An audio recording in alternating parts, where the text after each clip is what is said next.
नमस्कार स्वागत आपको मोर ये नुआ अध्याय को। आज आम ये अध्याय जानिबा सामूहिक कल्याण पाई मंत्र। आज आम ये अध्याय जानिबा सामूहिक कल्याण पाई मंत्र। तो चलतु डेरी न करी आरंभ करबा। मंत्र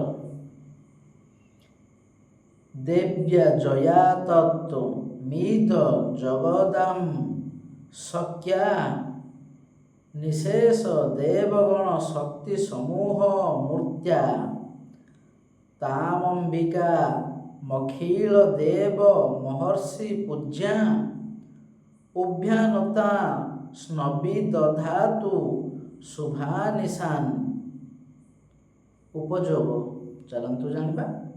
उपयोग अपमृत्य पाई उपरोक्त मंत्र को 108 थर जप करने को पड़ी थाए।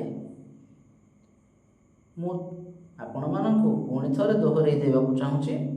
सामूहिक कल्याण पाई मंत्र देव्या जयातत मिद्य जगदाम शक्या निशेष देवगण शक्ति समूह मुक्त्या तामंबिका मखिल देव महर्षि पूज्या भक्त्यानत्या स्नबिदध्यातु सुना शुभा निशान। उपरोक्त मंत्र को आपण माने निश्चित बुझिबे। उपयोग अपमृत्य पाई उपरोक्त मंत्र को 108 थर जप करने को पड़ी थाए।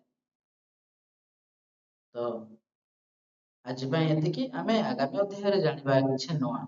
से पर्यंत आपण समस्त को नमस्कार।